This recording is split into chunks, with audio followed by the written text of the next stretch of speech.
Attacks can be sporadic. I'm like a drunken master without the drink spazzing. Jackie Chan on these punks who wanna rob. I'm turning supermarkets into scenes from Rumble in the Bronx. Throwing punches in bunches, every one of them landing. Accuracy's 100. I smash it with one punch, man. All right, Daryl Dixon Jr. here, Dixon Self Defense Academy. We're on day 3 of the daily vlog. I haven't given it a name yet for the journey, but let's just call it the journey. That actually was supposed to be the title of an album I was working on, but we'll get to that in another video. So, I just got up from a nap. I am still tired. I didn't sleep comfortably, but we out here nonetheless, and we're going to continue practicing being comfortable with being uncomfortable. I don't feel like doing it, but we're gonna get out here and make it happen. So I'm going to take a run down to the track, do a workout while I'm there. You'll see it, and I will time that on my watch, so it will be a total of probably minimum 2, maybe 3 miles. So enough talking, go ahead and knock this out while I am up and have the energy to do it. Oh, and another thing, speaking of that, man, I am starting to understand how important sleep really is, because as it stands, you ever go to sleep on time and wake up and still feel like your body's not rested, or you're so tired your eyes are just too heavy? Yeah, your eyes are just too heavy. Like, you just can't stay up for the life of you. Like, it's not working. But needless to say, I woke up from a nap and I still feel tired. I still feel like I didn't get a good quality nap.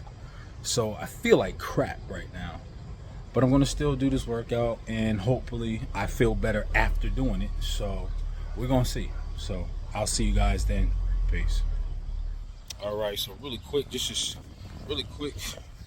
to show y'all some proof. Let me watch out, because got people over here don't clean up after their dogs. But I got my timer on for the watch, so I'm about to show you real quick. Bam. All right, so after that's done, again, when I run this route I'm about to run, is normally about 2 miles easy down and back. So this, get that sun glare out the way. That, in addition to when I get to the track and the workout that I do there, should be a little bit close to or above 3 miles. So we're gonna go ahead and get it to work, and I'm gonna keep it at a moderate pace, and yeah, we're gonna go from there. All right, made it to the stadium. What we looking at right now?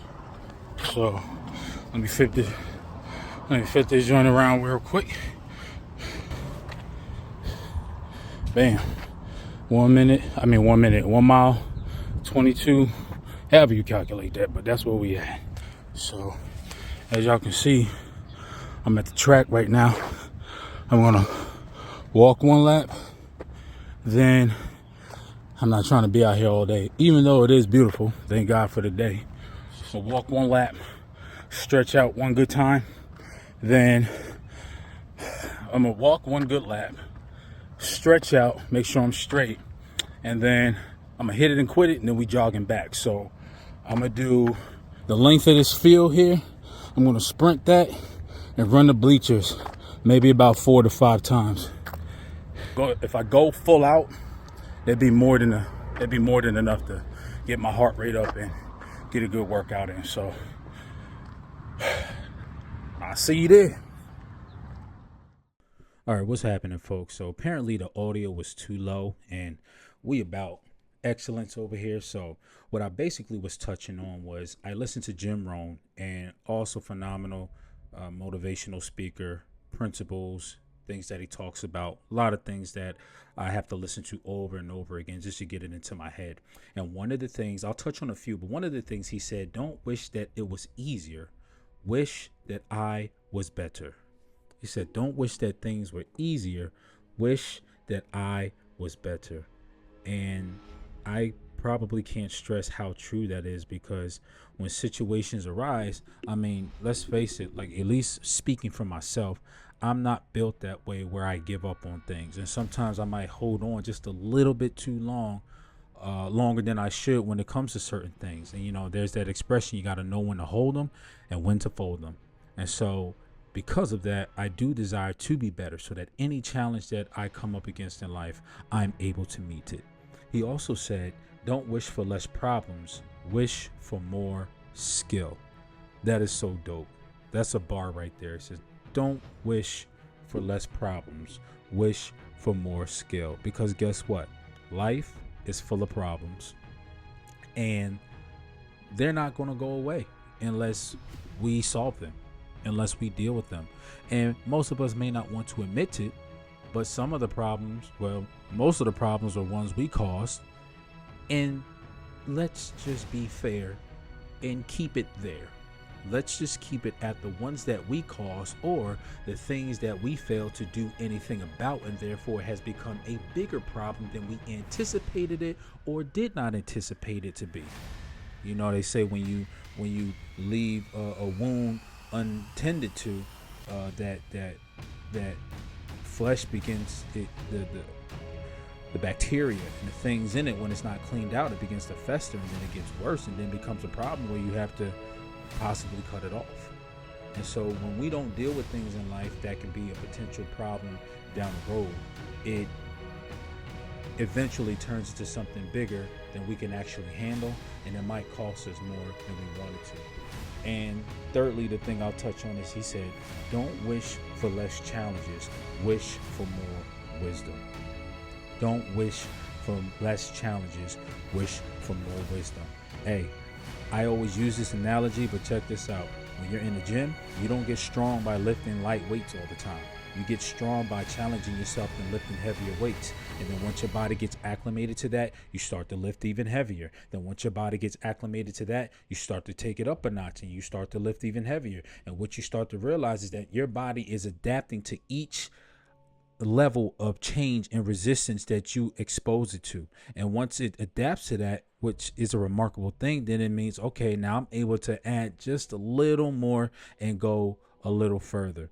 And that right there in and of itself, you know, I honestly have to say, I used to run from challenges in my own little way, but it's something how life will you can't get away from life. You can't get away from the challenges. And it's like, if you don't deal with it now, then you're going to have to deal with it later, probably when you're less, you might not be in the same financial position. You might not have the same strength, the same vigor. You might not have the same focus, the same resources. And to go even further, it may be something that's passed down to your children, and now they have to deal with, and they don't even understand what they are dealing with or up against, because we failed as parents to rectify, to correct the mistakes of the past, the mistakes of our mothers and fathers, the mistakes of their mothers and fathers. We failed to sit back, identify the incorrections in our families and in the path and the trajectory in which we were going, and make the correction so that our children don't have to deal with those things when they grow up. So, I mean, I can go on and on about these quotes that he has, but all in all, these are just the three that really stuck out to me. And so this is the reason why I'm out here. This is the reason why I'm doing the life transformation, the overcoming obstacles to better habits. This is why I'm recording the process, because I hope to educate, empower, and equip people through safe training, self-defense awareness for families in every environment. If you're not aware of what you need to defend against, then you're going to be prone to all attacks. So this is what it's about. It's about being out here. It's about doing the work. It's about being in the wilderness. It's about being out there in the woods when David was killing the lions and the bears that nobody knew about. And when an opportunity arose, he was able to meet it. And he was able to meet it and overcome it with an astounding victory. And that's what I aim to do. That's what I encourage you guys all to do as well. Do a push-up, knee to the chest, push-up, knee to the chest, push-up, and then we're going to sit back into a loaded beast and back into another push-ups for a total of 4 push-ups. And then you're going to see me sprint across the field, and I'm running up the bleachers, and I'm doing this 4 times. So enough talking. Let's go ahead and get it.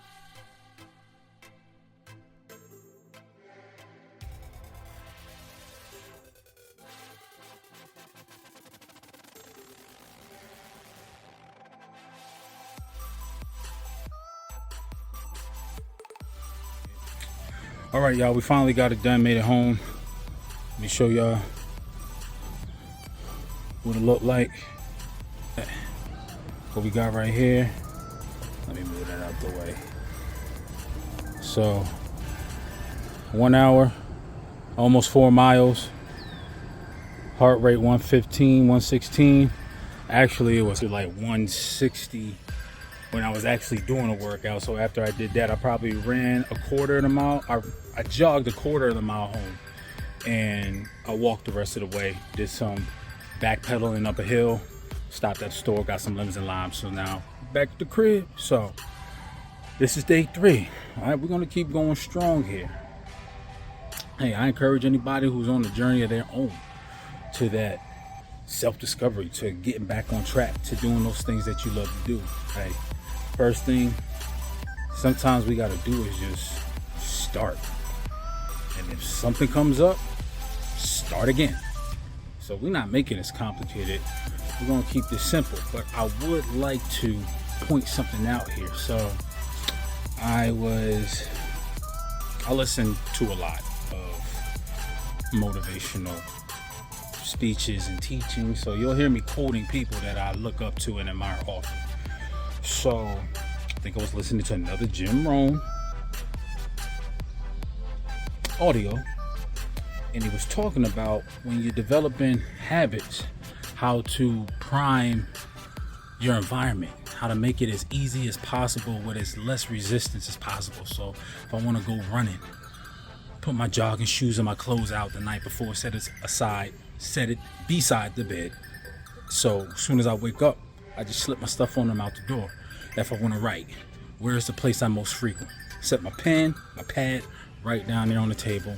Boom, already halfway there. If I want to,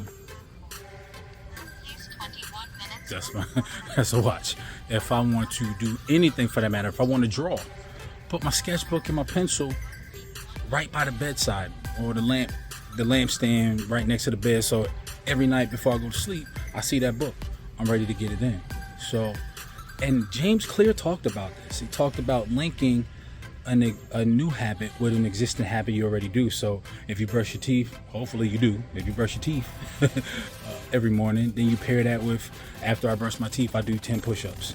Or if you drink coffee, it's like after I drink my coffee, I'll say my affirmations, etc., etc. So these are things that I used to do, but again, I fell off, but we're getting back to it. So I hope this was encouraging for somebody today, because again, my mission is to educate, empower, and equip families through self-training.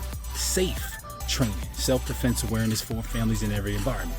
Not just about kicking and punching, it's also about cultivating your faith walk, your mind, your body, your family, finances, all of that stuff. But for everything around you to be right, you got to be right first. So this is Daryl Dixon Jr., Dixon Self Defense Academy. We are signing off, and I'll see you next time, and we'll be on day 4, so let's keep it going. The dragonfly June for night spans, Afro samurai fighting solo through badlands. I'll always be your target as long as I wear the headband.